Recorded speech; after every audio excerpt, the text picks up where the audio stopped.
मामला ये है कि आप लोग यहाँ पर नहीं रह सकते क्योंकि मैंने ये जगह अरोरा बिल्डर्स को बेच दी है और कल से वो लोग अपना रिसोर्ट का काम यहाँ पर शुरू करने वाले हैं। विक्रम, तुम्हें हक किसने दिया ये जगह बेचने का? पंडित जी अपनी सारी प्रॉपर्टी आशियाना ट्रस्ट के लिए छोड़ गए थे, तुमने इसे बेचा कैसे? पंडित का सोलिसिटर मैं था, उनकी विल का एग्जीक्यूटर मैं हूं। इस जगह का हर फैसला करने का पूरा अधिकार है मुझे। तुम झूठ बोल रहे हो, झूठ बोल रहे हो तुम। दिखाओ कहां लिखा है, कहां लिखा है? मेरी मृत्यु के बाद विक्रम सक्सेना मेरा सोलिसिटर मेरी सारी प्रॉपर्टी का वारिस है। मेरी सारी जायदाद का विनियोग वो अपनी मर्जी से कर सकता? ये तो झूठी वसीयत है। असली वसीयत में ऐसा कुछ नहीं लिखा था। पंडित साहब ने तो अपना सब कुछ आशियाना ट्रस्ट के नाम लिख दिया था। कमाल है। कल की बात आपको याद नहीं और बरसों पुरानी विल आपको याद है? हाँ? तुम्हें नहीं मालूम, लेकिन पंडित साहब की वसीयत की एक और कॉपी थी जो उन्होंने मुझे दी थी और कहा था इसे संभाल कर रखना। हाँ? अच्छा, दिखाइए दिखाइए। एक मिनट, ये रही।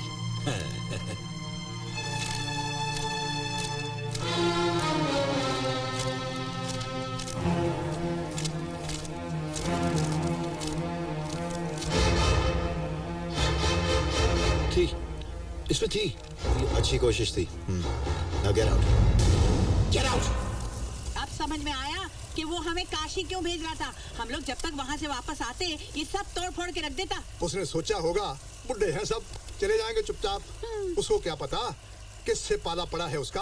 अब ना पुलिस में कंप्लेंट करके उसको लॉकअप में डालेगा। मोर्चा लेकर जाएंगे घर पर, फिर पता चलेगा। हाँ, अपनी नेहा के अखबार में रोज खबर छपवाएंगे, पूरे देश को हिला के रख देंगे।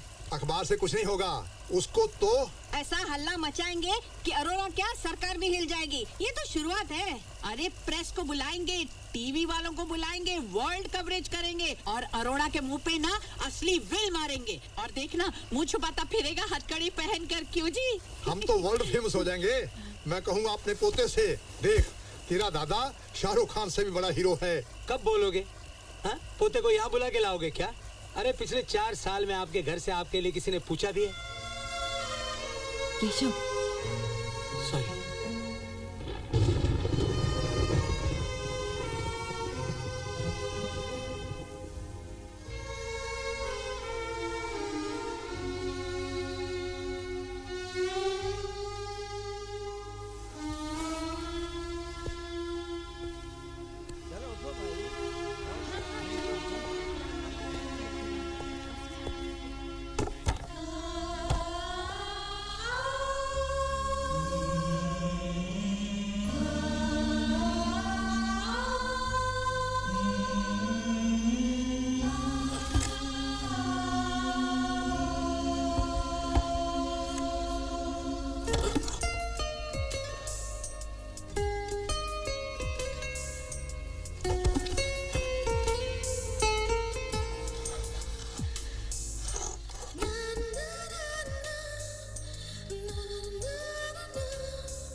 तुम वापस क्यों आए?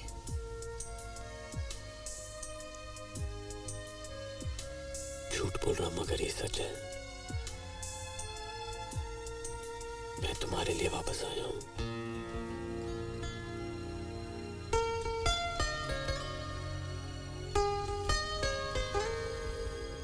पंडित साहब की असली वसीयत के मुताबिक आशियाना वृद्ध आश्रम आशियाना ट्रस्ट की जागीर है।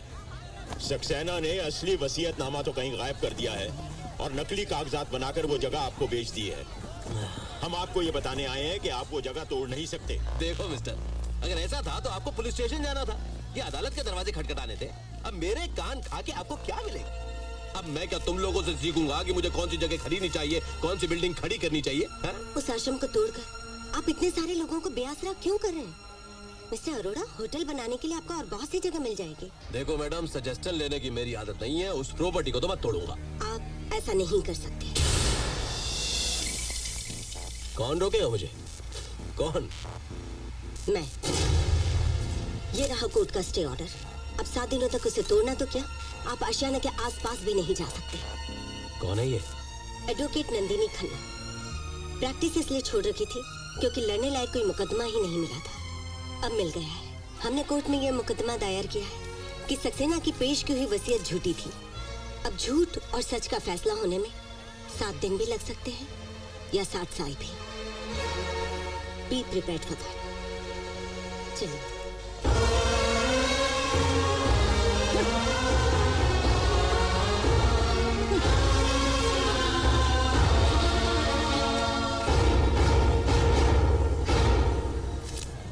क्या है सक्सेना? तुमने तो कहा था ये प्रॉपर्टी साफ है, फिर ये वकील, ये स्टे ऑर्डर कहाँ से आया? आप क्यों फिक्र करते हो अरोरा साहब? ये लोग विल की बात कर रहे हैं ना। असली विल तो मैंने अपने हाथों से जला दी थी और पंडित के दस्तखत किए हुए कागजात पर मैंने ये नई विल बनाई है। दुनिया की कोई भी ताकत इसे झूठ साबित नहीं कर सकती। लेकिन इस स्टे ऑर्डर का क्या होगा? स्टे ऑर्डर है, फैसला तो नहीं। 7 दिन के बाद उनको असली विल प्रोड्यूस करनी पड़ेगी कोर्ट में, जो उनके पास है नहीं। तो केस अपने आप डिसमिस हो जाएगा। चिंता उनको करने की जरूरत है, हमें नहीं। Thank you Mrs Khanna, thank you very much. अभी कोई फैसला नहीं हुआ। कोर्ट ने हमें सिर्फ 7 दिन दिए हैं असली वसीयत ढूंढने के लिए। अगर वो हमें नहीं मिली तो हम कुछ नहीं कर पाएंगे। मिल जाएगी।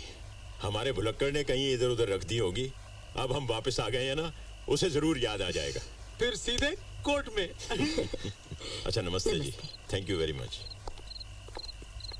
Thanks for coming ma'am. 1 minute.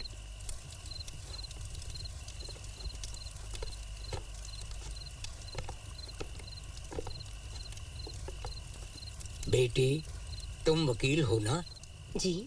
तो फिर एक बात बताओ, क्या अपने देश में ऐसा कोई कानून नहीं जो बूढ़े माँ बाप को अपने घर से निकालने से रोक सके?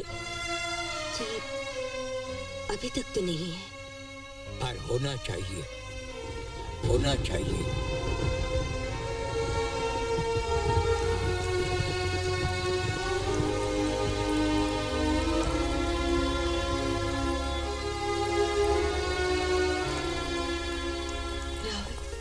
एक बात बताऊं,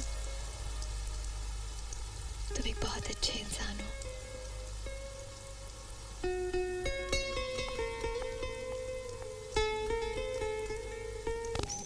पर आंटी इसमें तो कुछ भी नहीं मिल रहा है। इसमें भी नहीं। पुराने बिजली के बिल हैं, बस ये तार।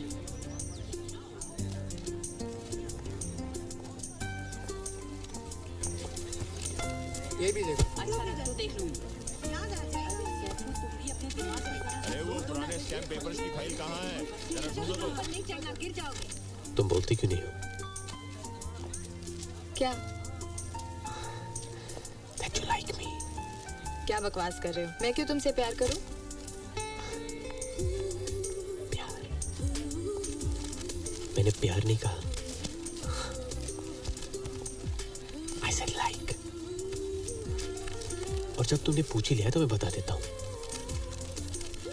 कि मैं एक अच्छा लड़का हूँ, तुम्हारी बात सुनता हूँ, तुम्हें जो अच्छा लगता है वो करता हूँ, इन सब की मदद करने के लिए वापस भी आ गया। I mean, I'm a nice guy. और उसके ऊपर मेरी शक्ल भी बुरी नहीं है। Really? पहले जाकर ना आईने में अपनी शक्ल देख लो। जो लड़की तुमसे प्यार करेगी ना, उसका तो दिमाग चेक करना पड़ेगा। एक्चुअली ना, तुम मुझसे प्यार करते हो। मैं? तुमसे? ओके। हाँ, क्योंकि ये बात तुम्हारे दिल में पहले आई, और इसलिए आई क्योंकि तुम मुझसे प्यार करते हो और मेरे मुंह से सुनना चाहते हो। बिल्कुल नहीं। नेहा, वो नीली फाइल देना तो। हाँ?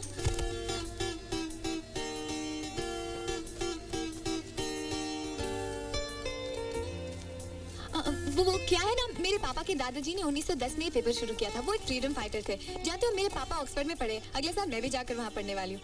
अब तो हमारा खुद का प्रेस है, तो जाहिर है मुझे ही संभालना पड़ेगा। सुनो,